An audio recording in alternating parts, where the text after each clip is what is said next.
All right, everyone, welcome back to Beneath the Helmet. Another great episode on the air today. Today, I'm joined in a great conversation with a career captain over 20 years in the fire service, but he's also the publisher and editor in chief of a great magazine that really resonates with the meaning and the why of Beneath the Helmet, which is CRACKYL magazine. So today, I'm joined with the editor in chief, publisher, Kory Pearn. We're going to share some insights on the birth of the magazine, the gap that it's filling in the fire service, the new app that's out for CRACKYL magazine, and lots of goodies. So if you haven't checked out the magazine, I highly recommend you checking it out. It's got lots of value in it. And like I said, it resonates with Beneath the Helmet quite deeply. So sit back, relax, enjoy this great conversation with Kory Pearn. Until next time, stay well.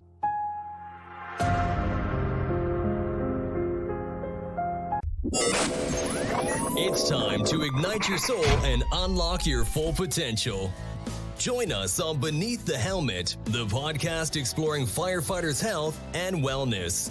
Hosted by retired fire chief Arjuna George, our podcast is the perfect place to start your journey towards becoming the best version of yourself.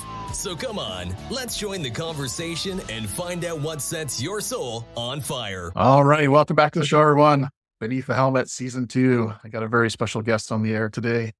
I got Kory Pearn here, who's, as we all know, the editor-in-chief and publisher of CRACKYL magazine, and one of the best fire service magazines out there right now, for sure, 100%. Because it really resonates with this podcast as well, Beneath the Helmet.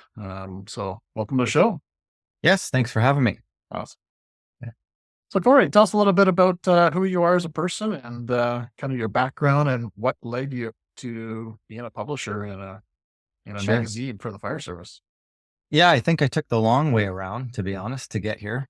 Yeah. I've been in the fire service for 21 years, same department, and just recently been promoted to the captain position. And, I've been in acting rank for a number of years. And now that you kind of get the red helmet, it kind of changes some of the things. It's like you've unlocked a different level. And, next one would be, platoon chief's position or something down the road if that happens. But yeah. And then I've had the opportunity to work in the publishing space, more in a sales, side of things, and just kind of fell in love with this rat race of publications and the smell of the paper and all the things. I think I just really, it was an expressive way to kind of,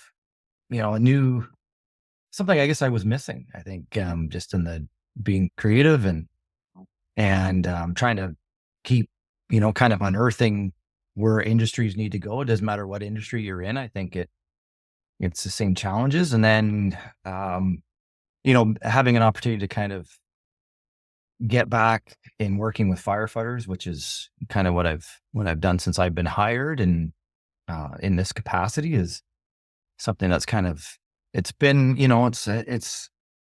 it's been a journey in itself, but definitely, something I've wanted to do. So.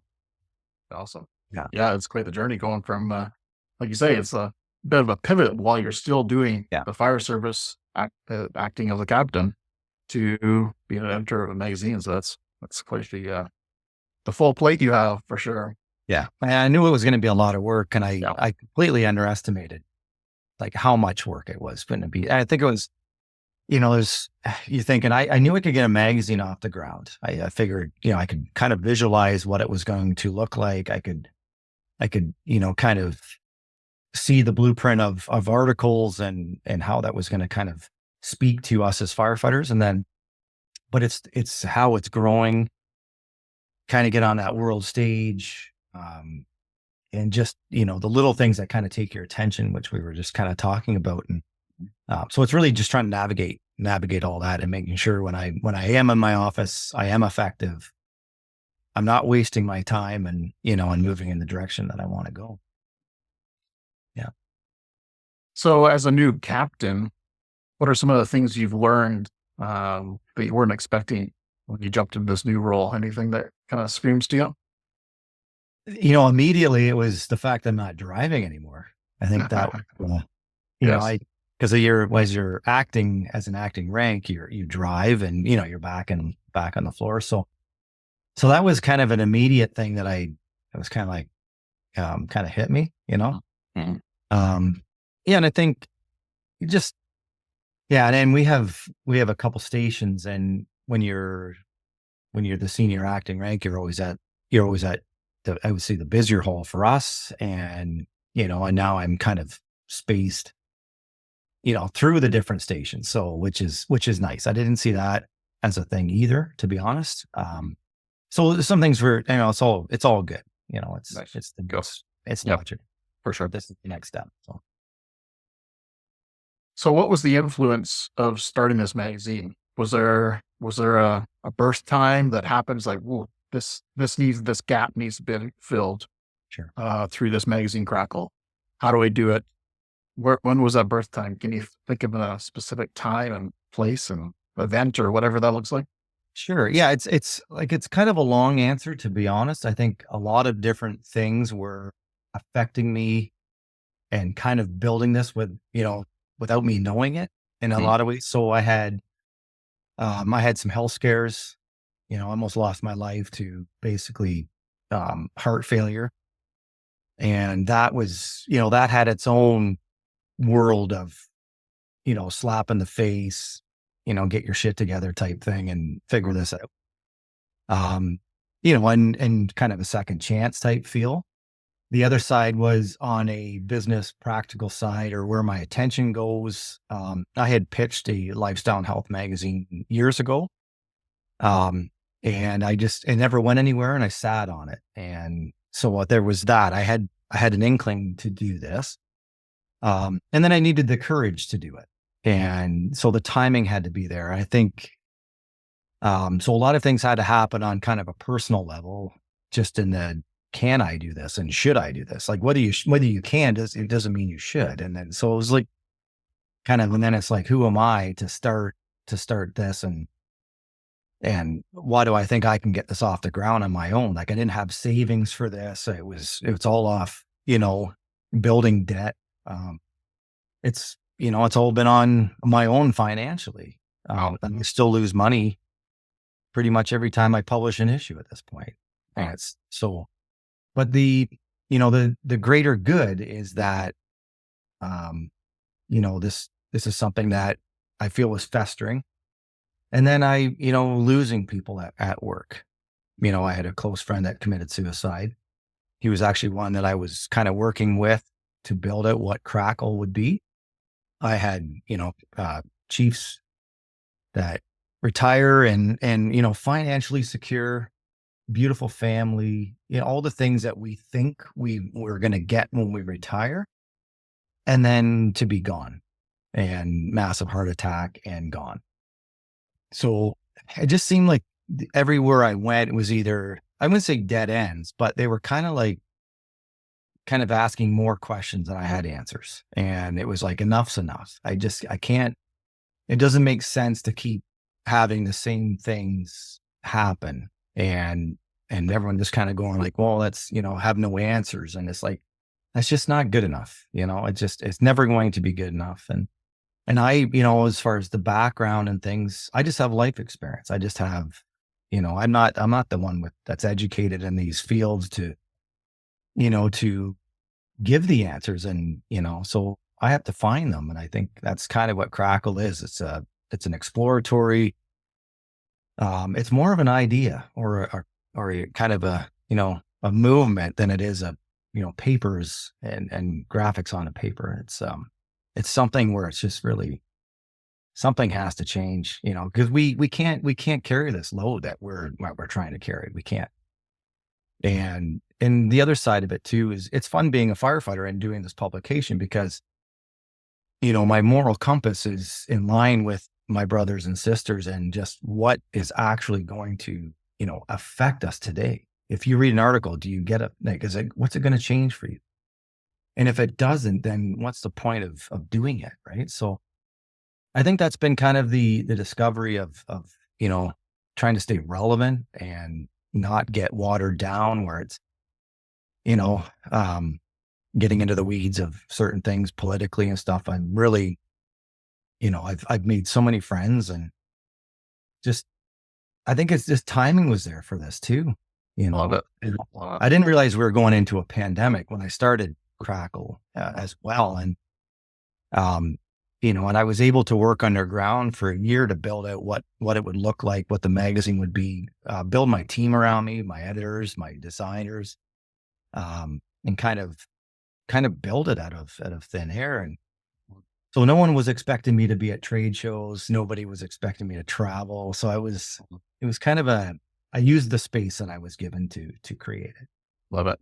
And you talked about creativity before, and I think that's such an important thing for firefighters, first responders to have some element of creativity in their life. Doesn't have to be painting or drawing or art, like that kind of concept. Writing, podcasting. There's lots of creative outlets here people can do that aren't that so-called, generic art that people kind of think of when they associate creativity with something, right? So it fills us up. We really need creativity in our life, right? So beautiful. beautiful. And I think what it does too is, when you start doing something that you enjoy doing, a lot of times we don't get to do the things we enjoy doing. Right? A lot of times we do the things we have to do. Totally.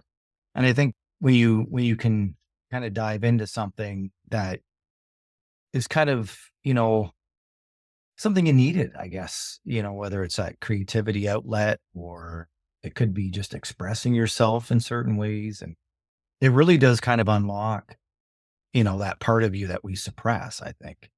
Yep, 100%. Yeah. And probably men and first responders more than anything, right? So Yeah. I just love the magazine itself. Like, it is probably one of the most graphic magazines. And when I say graphic, I mean visually appealing. It is beautiful to look through. Every little animation, every little diagram in there is spot on. So, and I just, like I said, the niche of the lifestyle, the wellness aspect of it just really resonates with me a lot. So it's nice that that niche is there versus talking about everything under the sun, the fire service, right? Yeah. So you talked about your heart and that very near miss. Was that fire service related, or is that just part of life? Well, it's funny you say that, because I think I'm learning that it was probably had something to do with the fire service. We just did an 8-page article on a firefighter heart. Yes. It's based on research. It was also based on, people in another space, and then kind of an editorial flair to it from our team. And, you get looking at it, and, it's like almost like it's very common to, have heart flutters and fibrillations and things in the fire service because of the way that we're always in this state of, of get up and go, cortisol levels, things like that. But our lifestyle, it's the lack of sleep, excessive drinking or drinking just in general. I think it doesn't matter how much, sometimes it's that you're doing it. It's just that go hard, go heavy, binge drinking and things like that. We're very good at those things. We have a lot to kind of deal with. And then, just kind of, not eating on the run all the time, ordering a pizza at work, and, like all those things that, on their own, you could get it by, but I think you put this combination together, and it kind of, so I'm kind of learning now that, it had probably had a big part to do with it, to be honest. What are some of the key things you've changed in your life that will protect you from any more heart issues? What have you changed in your life? Well, so when I was not feeling well, my workouts were, far few in between, because as soon as I would work out, the rest of my day I couldn't think. So when I was working in, in the sales position for magazines and things, like I had to work, and so I couldn't stop. And then if I worked out, the rest of the day was euchred. So, so that was one that started to, because of things, I couldn't do things. So I, try to be active. Sleep is something I'm still chasing, to be honest. I have a Whoop watch, and, I can't seem to satisfy that thing. Like I'm not even wearing it because it was, it's frustrating because Just disappointing. yeah, you get up and you're like, I think I had a good sleep. And then you find out that, you had a 50% recovery and, and it's like, so Yeah. I find it was very taxing to know how bad I'm still doing at those things. So, anyway, so I guess you have to kind of look at that, but again, it is I don't think I'm ever going to figure this all out, but For sure. definitely trying to, feel better and, and pay attention to, how many nights in a row you've been out or doing things and stuff like that. Right. So, yeah. So as being an active firefighter and then also involved in this magazine, anything new that you really didn't see in the fire service that you didn't expect to be reading about?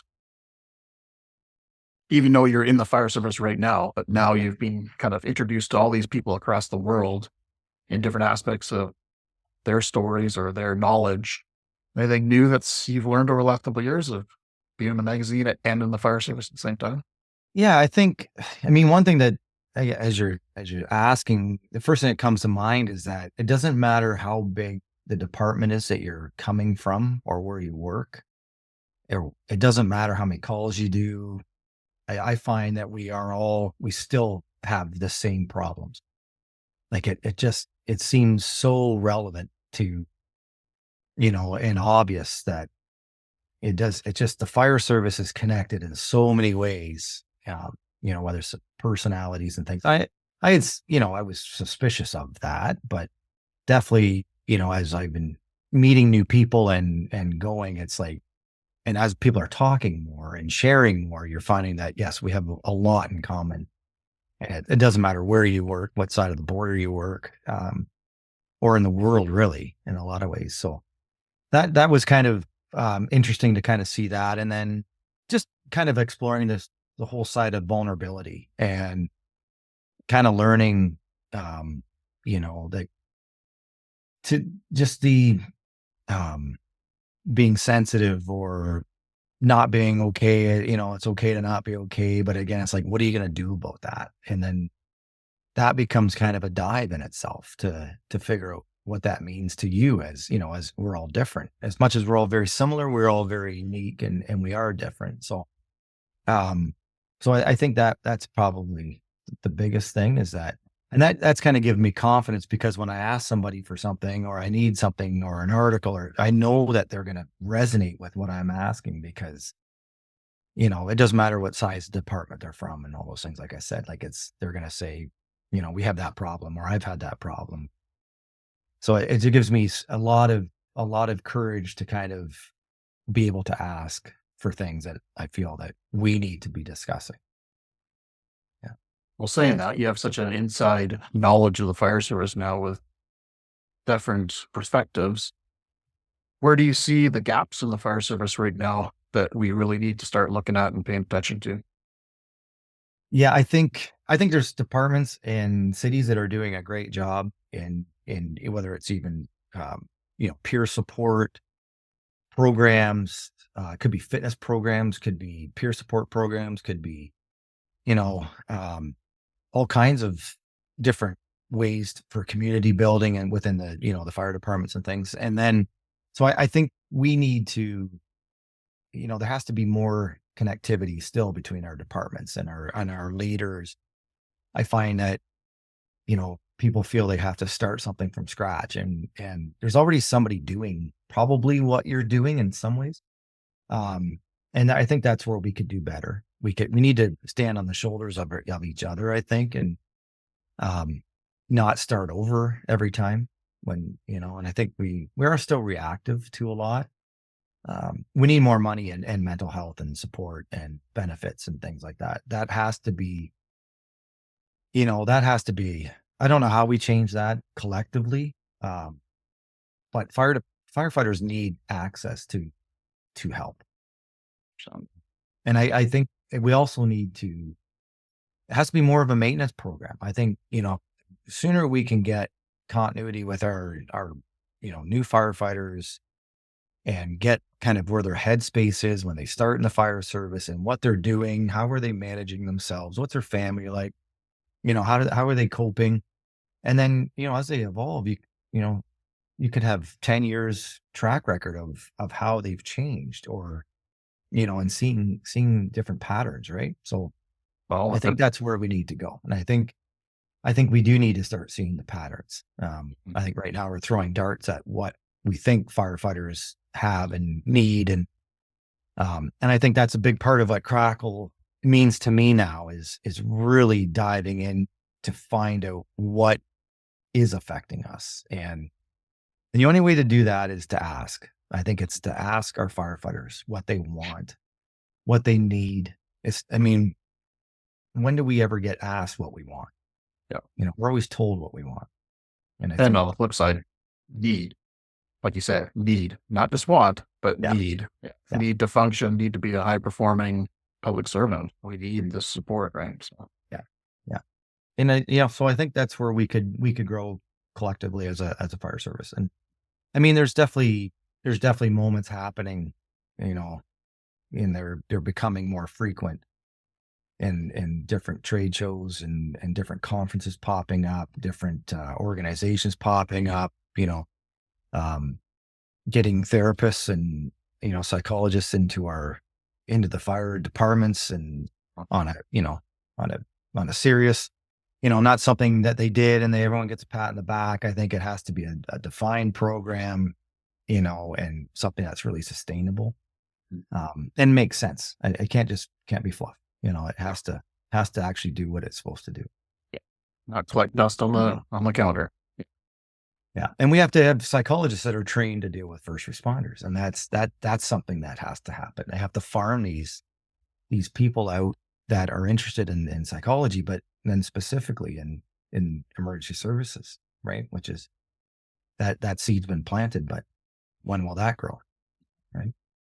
Well, once again, I think your magazine is kind of leading the way in bringing this common language across North America to the fire service, right? I'd be interested, how many departments or how many subscribers do you have across North America, just as a kind of an FYI, any ballpark there? Yeah. So we're printing over 5,000 right now of the magazine. And then we're having departments, sign up. The biggest thing is having not just one magazine for a chief's desk. Yeah. Because they're buying and investing in subscriptions for each of their stations. And then we're finding that they didn't order enough. They want a couple more, one more for the chief's desk or one more for, fire prevention and we try to keep it as, the cost down as much as we can. So it's basically just the cost of print and delivery.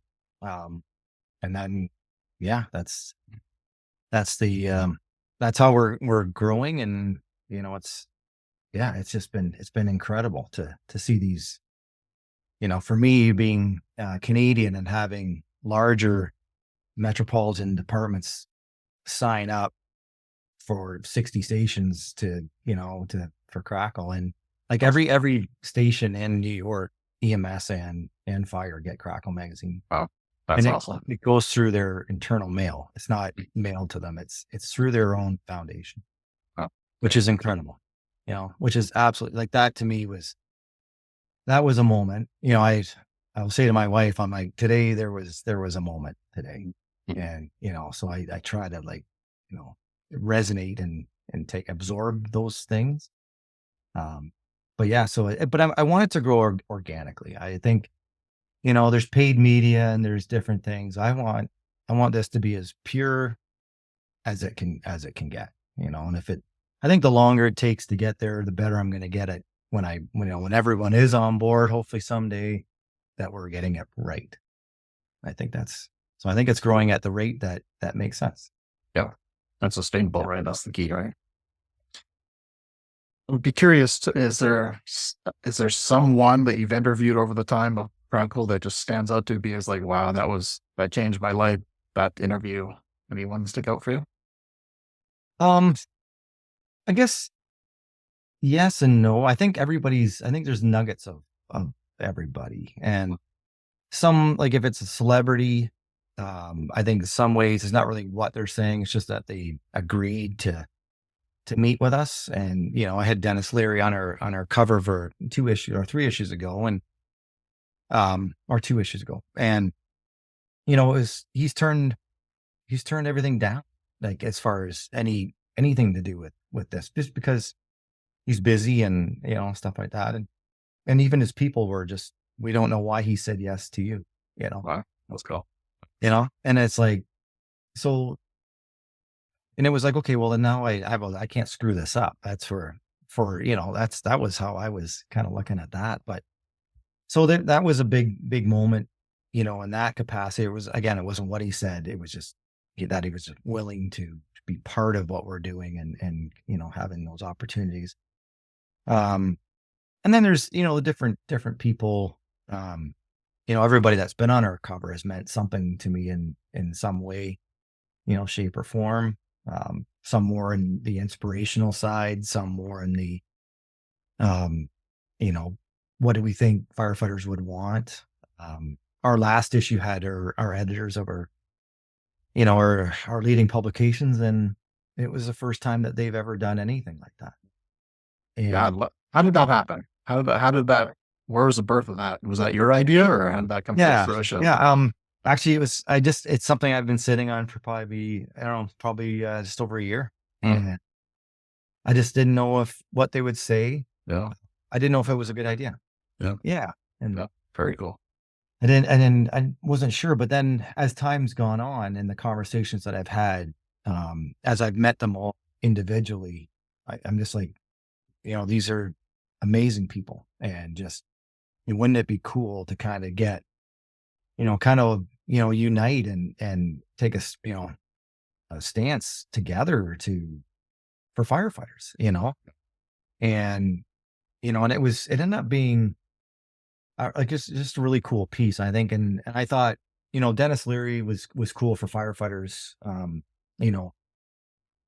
kind of a ground level. And then having our editors, of our fire publications was more for the industry to me. It was more for all the business and obviously they kind of drive the connectivity through our news and our training and all those things. And if they weren't there, we would be even more siloed than we are now. And so it was just such a cool, tribute to them. And, they're kind of unsung heroes in the sense that, it's just a grind. The amount of stuff that comes in, the emails, the places they're traveling, their sacrifices family wise, trying to get, they have to get it right too. And they're tired, whether it's just an e-newsletter that's going out or whatever, and there's nothing glorious about any of that. And yet it's getting done. And so to me, to have them, kind of, because I'm, again, being in the publication world, it was just such a tribute. And and they all said yes. I think they had fun. So yeah, well, like you say, it's a one of a kind of interview, I'm sure. Yeah. And it's not an us against them kind of thing. We're all in the same boat, right? We're all here for the fire service. We're here for the firefighters. We're not here for individual kind of success, right? So yeah, I think that's what really stood out for me, was how important that was, that, hey, we're all on the same team, right? We're working for the fire service. Yeah. I've said this from the beginning, is we won't get where we need to be if we're doing it, on our own. Yeah. Like we have to, from top to bottom and, work together. I know it's cheesy, but it's so true. Like, I think having our publications unite in a certain way, there's always the business side, but there's that personal side. If we can connect on that personal side, it allows for better conversations and discovery. Same as, technology and bringing things in, and whether it's a fire truck manufacturer or maybe some robotic dog or whatever is happening, the more we talk, the better it's going to be safer for firefighting tactics. And it's what our conferences do. They, coming and having people speak, sharing their insight, like that's how we're going to get what we need to be. And then finance side is a completely different monster, and having our cities and, devote money and resources to fire departments to get the help they need. And you got to keep pounding on these doors and through our unions. It's just like, we have to work together, I agree. Yeah, one of my biggest perks is when we're divisive within the fire service. Like, we got to work together. We got to be on the same page, same team, management, union, management, volunteers, union. Just there's we're going to make progress. You have to, and you have to get the right people in the room. You have to be in the right room. It's very easy to kind of get your head in the sand as we go through our careers, and especially as, our lives get busy, whether it's just personal lives with kids, or maybe going through divorce, or, like, it's very easy to kind of get our head in the sand and kind of miss when we could be very influential in the change that could come. And, so it's there, we're, I mean, nothing ever, it amazes me how many great people we have in the fire service. Like, they're usually, people in the top of their game, and within their, and, social circles and education wise, or, just very special and very unique industry. So if anybody can figure it out, it's us. Yeah. What would you say is the top 3 kind of concerns for the fire service in their wellness aspect of things? Like, where do you see the trend that everyone's kind of suffering right now with? Well, I think definitely we don't have a handle on suicide. We don't. I don't know why. I don't know. It seems like we're chasing a ghost in a lot of ways. And I think that's an area. I think in some ways too, I think we think we're doing good, but I don't know how effective we're being, organization wise. And I think, and then, there's differences between Canada and the US as well, with funding and different things and grants and different, access to resources. And I think we're doing a good job with what we have, but I think there has to be, how long is it going to take if we just kept going at the rate we're going to get what we need? Like, how many years will that be? So how do we shorten that gap? Right. And I don't know the answer, but, so that's kind of where I think we're coming up short a little bit. We have a lot of volunteer, organizations that are ran by volunteer type thing, and they're not given the time to do what they need to do within that organization. I think, because we're trying to do too many things. And I think we need more dedicated, positions and things that we can, allow people time in that chair to do what they need to do, because they're just inundated. For sure. So I think that would shorten the gap of where we are and where we need to be, I think. Yeah, kudos to all the volunteer fire chiefs out there that kind of do this on the side of their desk on top of everything else they got to do. It's not dedicating the time to what really has to happen.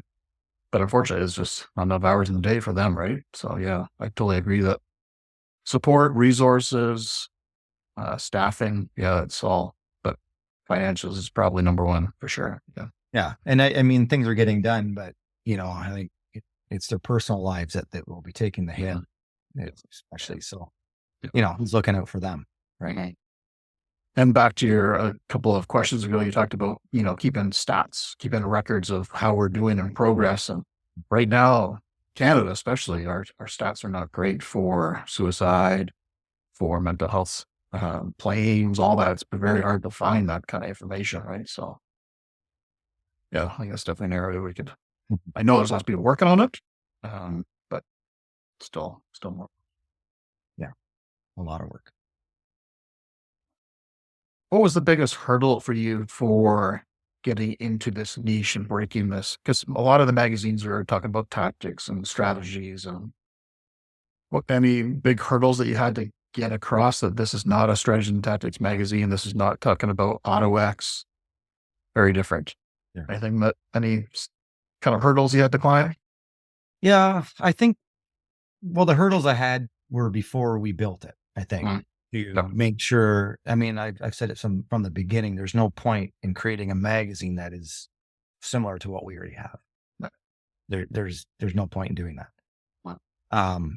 So I needed to answer all those questions in the development side of it. So I have 7 pillars that I basically, the magazine falls within. So it's health, lifestyle, fitness, finance, relationships, and stress and nutrition. And so that was kind of something I created in its infancy. And I haven't wavered from that in the magazine. And then, from there was, I don't want people to flip through and see a lot of the same ads and things that we're accustomed to in our trade publications. Because I think a firefighter's eyes will just glaze over, and it would be like, it doesn't matter what the pages are in between. They're not paying attention now. So I wanted it to be different. I wanted to be as different as I could make it.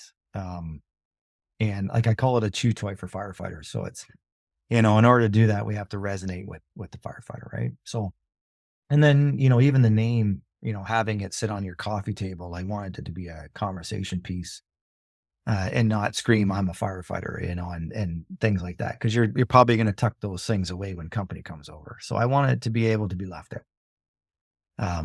So there was a lot into it, and it's a little bit bigger than your traditional magazines as well. It's, as far as the physical size of the magazine, that was by design.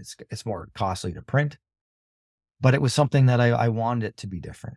I wanted it to feel different, kind of have that high gloss coffee table showpiece magazine with, beautiful interior pages and like I wanted firefighters to know that we're taking this seriously. Right. And I didn't want it to be, it's a perfect bound book. And, we don't follow current events. So the beauty of these magazines is that they're kind of like a breadcrumb trail to a better way, because they're always current. I can grab my first issue and you could read it and be just as relevant today. And that was by design, because again, so much money and so much time and energy to get this content out. I didn't want it to be in a time, like have to fit a space and time and then it's irrelevant. So it's really just it's volumes. They're really just an index of, categorizing content in these spaces. And, so a fire department can invest in that and leave it, and then let it bounce around within the halls of the fire hall, and be picked up, and, and it's firefighters are reading it, which is incredible, I love it. Yeah, I never thought about the news part of it, but yeah, there's no news in the magazine, and it's like a handbook, really. That's just every 4 times a year you get a new handbook, right? That just adds to your collection. Yeah. I'm curious, where did the name come from? Is there a meaning behind it, or is it just something that popped in your mind?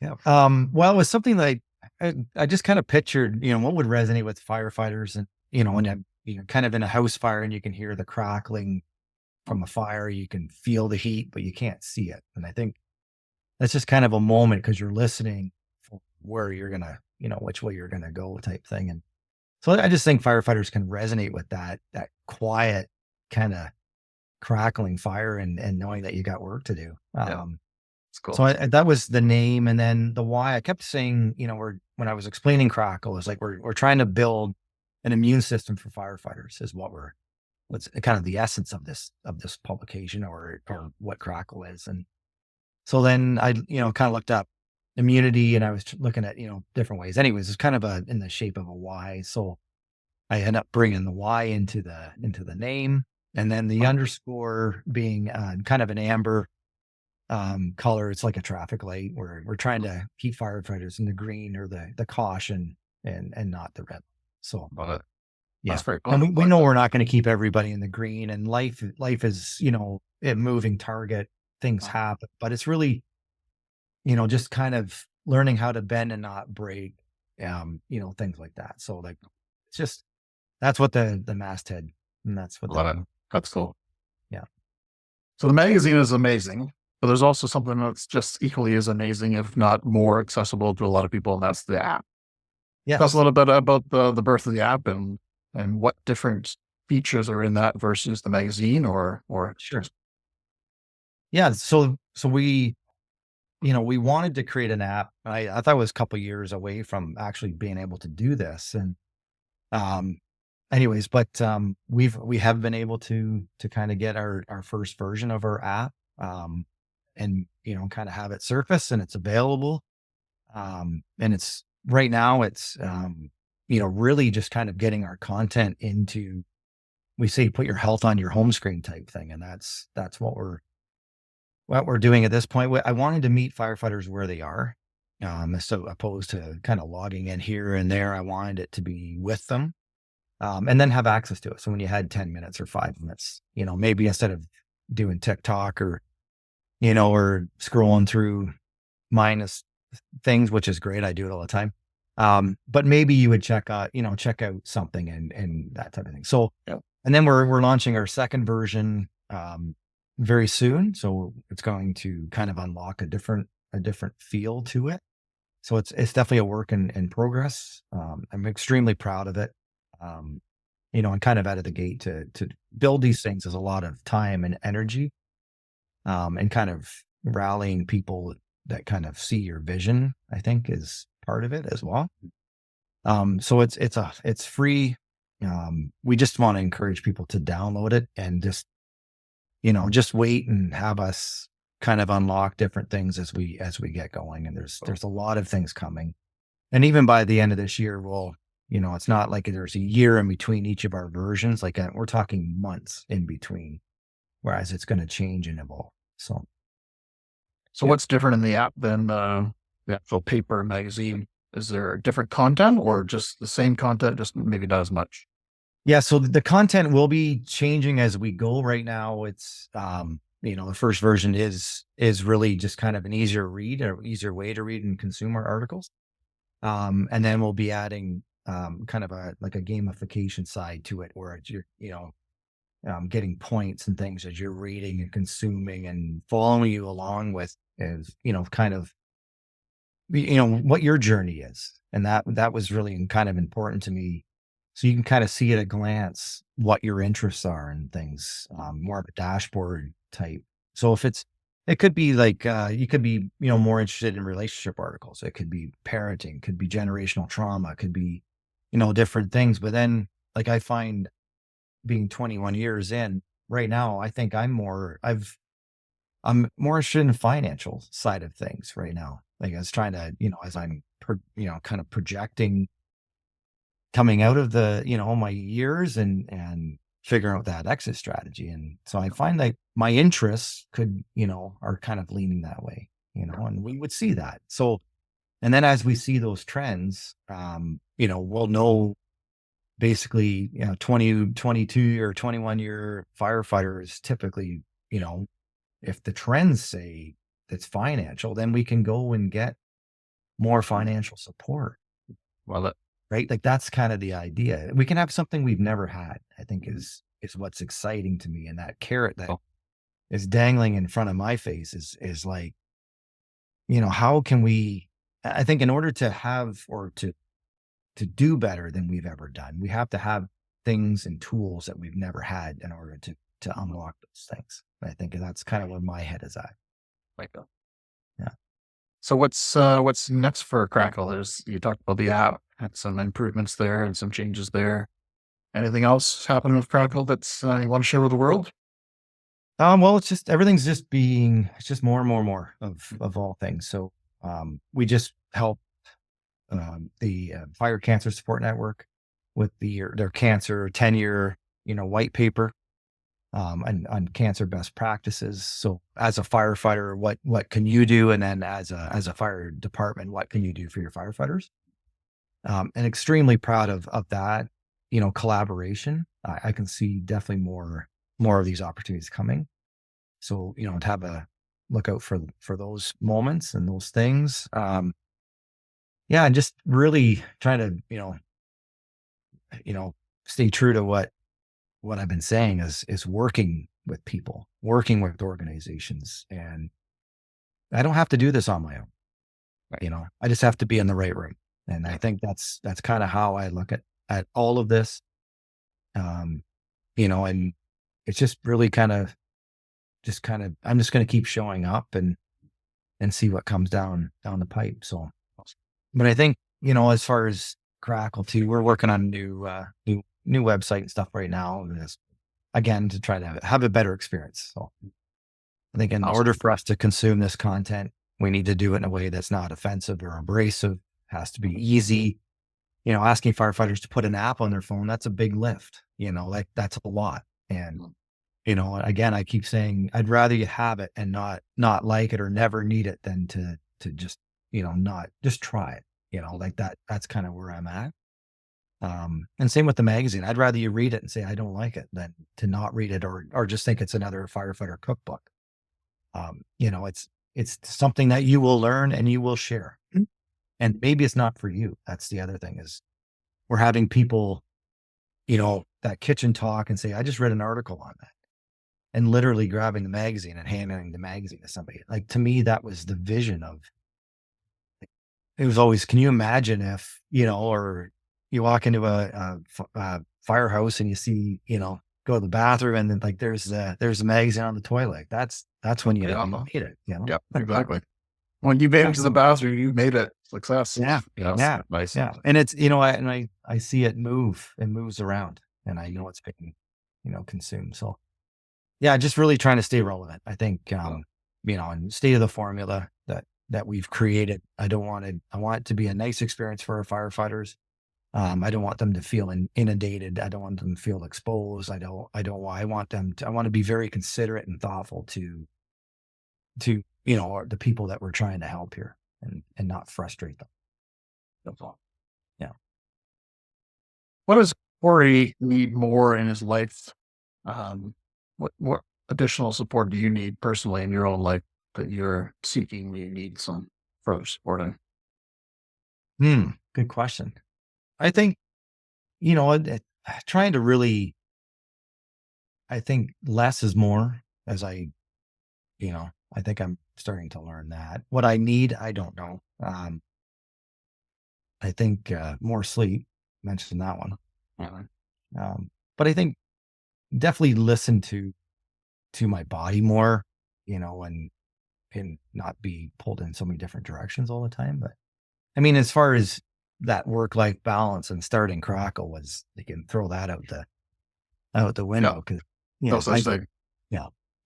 And yeah, just try to be present when I with my family and things like that. And, as much as people have access to us all the time, and, still, but publishing gets, tricky sometimes. So when you're trying to meet that print deadline and you're in the 11th hour of certain things and things need to materialize, like it's kind of, so we're recognizing when, trying to balance that, or maybe do more that I don't get into that position as much, but yeah. So curious, what are you doing for your sleep that seems to be working? Like where is the issues? Is it falling asleep? Is it staying asleep? Is it the shift work? Like what's the sleep aspect? Yeah, I think it's staying asleep for sure. I don't sleep after. I think in 20 years, I probably come home and had a nap like maybe 5 times in my career. Wow. Yeah. Like, I mean, a nap, like an actual, like I need to sleep. Like have I had a 20-minute nap and sat on the couch? Yeah, of course I have. But I mean, actually, like I take the kids or someone, I've never done that. And usually when I come home, I'm just glad to be home. Like I feel like when I go to work, I try to mentally be there. And then when I get home, it's like this time warp has happened. And then I have this agenda that I've got to, get done. Right. So I fall asleep very easily. I try to, but, I'm also very active, and I'm in a couple bands, and, so it's your weekend, Friday or Saturday night, out late and then lugging equipment around. And then I was up for, like, even this weekend, I had a gig on Saturday night, and I had my daughter in a baseball tournament. So I was up early Saturday, left the baseball to go load up for the gig and then play the gig, come home. And then I was at the Ball Diamond at 7:30 in the morning on Sunday, and came home to unload my truck. Like, it's just, and they won the whole thing. It was great. you know, it's just one of those things, but yeah, it's a lot. It's a lot. But what is the secret to doing it all and still smiling today? I think, I guess you mentioned it, like distractions are good. And I feel like I'm doing all kinds of things, but I feel like I'm doing nothing. Right. Okay. You know, kind of here and there. And I think that, You're rocking it, man. You're rocking it. You're rocking it. yeah, I think it works. You know, I like being busy. I always have. So You talked about you're kind of coming home, you're mindful at work and then you come home. Do you have a tradition and a ritual of like a house transition when you come home? Do you have a transition you can share? Or? um, well, I think I do it on the way home, to be honest. I think I have a 25-minute drive home. Nice. Yeah. I always stop and get a coffee on the way home. I know I can have one at work, but I choose to kind of get back into that wait in line, Yeah. get your coffee, you know, start working the way home. So then when I get home, I think, yeah, I've already started that decompress, I think. Yeah. I like that. You know, and I can't go to sleep without knowing what I'm going to do the next day. So when I'm coming home, I already know I have a meeting at 10 o'clock and one at 11 and one at 12. Like I already know that this is happening. So that kind of helps me. I know I need to get back into the groove very quickly. And I'm always glad to get back home. And, you know, like I said before, like that could change. Like right now, you know, my relationship's great with my wife and my kids. But if I was, you know, fighting with my wife, maybe I don't want to just come home, like rush home. Like, I mean, I don't know. Right. So, but yeah, I typically just try to get back into what the hell I left before I went to work. Yeah. Oh, that trip home, grabbing that coffee, that trip home is the decompression. That is your transition, right? That's perfect. Yeah. Yeah. And sometimes I don't listen to any music or podcasts or anything. Sometimes I just come home. Sometimes I just think. I turn the radio off. I say it often. We don't do it enough. Yeah. I don't like when other people's thoughts are louder than my own. And Nice. I need that space to hear what I'm saying to myself. Yeah. And, you know, and you know, it's not for everybody. I mean, some people, you know, their voice in their head is against them, right? Manifest things. And so so I think you have to, you know, kind of pay attention to that. But for me, it works. Nice. You know, Are you doing 24s or? yes. Yeah. So that's a nice balance of being able to give you some time to do everything else you're doing in life as well, right? So Yeah. you think that a 24 is beneficial for your wellness? I think that's a good schedule to be on. Yeah, I think so far. Yeah, I think so far. Yeah. If you had to kind of pick a poison, I think that would be. How long you be in 24s? We're in our second year. Second year. So Yeah, so it's still fairly new. But yeah, it is nice to be at home in your own bed. yeah. If you take on the world the next day, you Nice. need to have that touchdown for sure. Yeah. Let's come to a close here. What is one message you want to make sure you get through to the listener today you would feel really bad if you didn't share it today? Anything that you can think of it's like, this is a must share today. Well, I think one is just knowing that, you know, you're enough, I think is a big one. You know, and life does have hills and valleys and things like that. And I think you have to kind of look at your career as, you know, and see how you're doing and measure that somehow, you know, and kind of cut yourself some slack a little bit in the sense of, you know, like sometimes a lot of things are happening and sometimes, you know, you have some bandwidth. And when you have the bandwidth, you know, reach out to other people. And, you know, we just had someone who's been off work and then kind of he's come back and, you know, was kind of mentioning how certain people didn't call him or people didn't even know that he was off. And it's like, I think that's a real thing that we all kind of struggle with that, you know, at work and we don't want to pry. So no one wants to ask why, or where's this guy? Where's that girl? And it's like, I think we do need to ask. Like, I think we do need to, you know, pry a little bit. So, but he was kind of mentioning this, and he did it, in a good way. And basically, where's your phone call? Where is this? And he's better at that. And when, but then we have another guy that's off, and I'm like, well, have you called so-and-so? And he's like, no. And I'm like, well, you're saying one thing on one side, but you didn't do it on the other. And my point is, we're all guilty of it. And, there's no formula or rule book for this. And I think so he ended up calling the other person, and I'm like, that's what needs to happen, and, and then if you're off, and if you're injured and you're not at work, I think, and you want to get together, or you want to see the, people at work, just reach out to them. Don't wait for them to reach out to you. I think we kind of put ourselves in a corner where we're waiting for everybody to come and make our day. And I think if you want something, go and ask for it, because everyone is busy. Everyone's busy. Everyone's working. Everyone's tired. But no one does it intentionally. And I think that's it. If I can, kind of leave one would be, if you're thinking to do something or to reach out to somebody, or you want somebody to reach out, is to maybe initiate that. Yeah, because on the flip side, I'm sure every firefighter listening right now is like, hey, if somebody calls me, I'm going to answer. I'm going to be there for them, right? So I might not think about it in the day to reach out to them, but if they reach out to me, I'm putting down everything to connect. Yeah, we always look at just from one lens, and I think we'll fail if we do that. We continue to.